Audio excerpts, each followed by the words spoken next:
নমস্কার বন্ধুরা, ভারত সময় টিভিতে আপনাদের স্বাগতম। যারা চ্যানেলটিতে নতুন তাদের কাছে অনুরোধ রইল চ্যানেলটি সাবস্ক্রাইব করে বেল আইকনটি প্রেস করবেন, যাতে করে নতুন নতুন ইনফরমেটিভ ভিডিও আপনাদের সামনে দ্রুত পৌঁছে যায়। তো চলেন শুরু করি।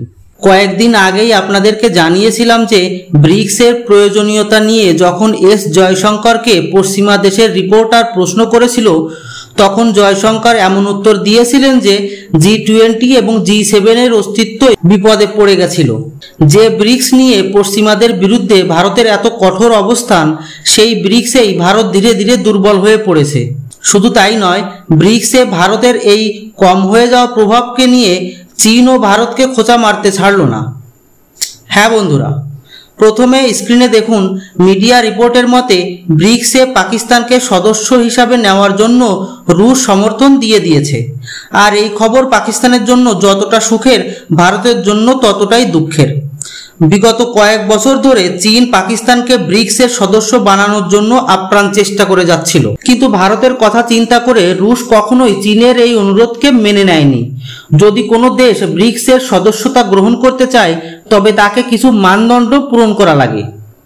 এর মধ্যে একটা হলো, নতুন সদস্য দেশের সাথে ব্রিক্সের সব সদস্য দেশের বন্ধুত্বপূর্ণ সম্পর্ক বা সদস্য দেশের সাথে পর্যাপ্ত ট্রেড হওয়া লাগে।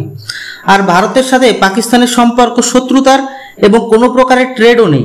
আর এটা জানার পরেও যদি রুশ পাকিস্তানকে সদস্য বানাতে সম্মতি দিয়ে থাকে, তবে তা একমাত্র চীনকে খুশি করতে। তাই তো এটা একেবারে নিশ্চিত যে ব্রিক্সে পাকিস্তান ঢোকার সাথে সাথে চীনের প্রভাব বেড়ে যাবে এবং একই হারে ভারতের প্রভাব কম হবে। বর্তমানে ব্রিক্সকে বিশ্বের বিকাশশীল দুনিয়ার প্রতিনিধিত্ব করার সাংগঠনিক ব্র্যান্ড হিসেবেই দেখা হয়।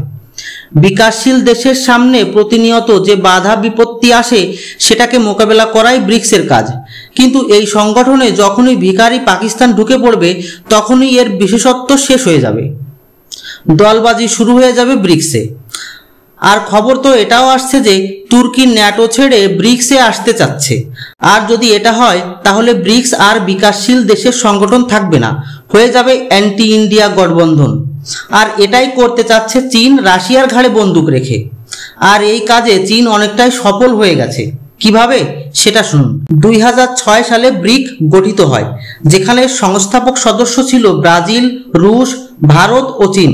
পরে 2010 সালে দক্ষিণ আফ্রিকার যোগদানের পর নাম হয় ব্রিক্স। বিগত জানুয়ারি মাসে মিশর, ইরান, ইউএই, সৌদি আরব ও ইথিওপিয়াকে পূর্ণ সদস্যতা প্রদান করা হয়। আর এই দেশগুলোর মধ্যে ইরান একেবারে প্রো চায়না।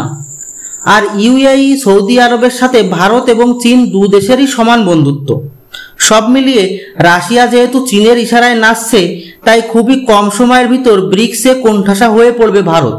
পাকিস্তানকে নিয়ে ভারতের এই অসম্মতিকে চীন প্রথম থেকেই নেগেটিভ মানসিকতার দেশ বলে খোঁচাও মেরেছে। এখন দেখার বিষয় এটাই যে ভারত ব্রিক্সে চীনের এই আধিপত্যকে কিভাবে কাউন্টার করে।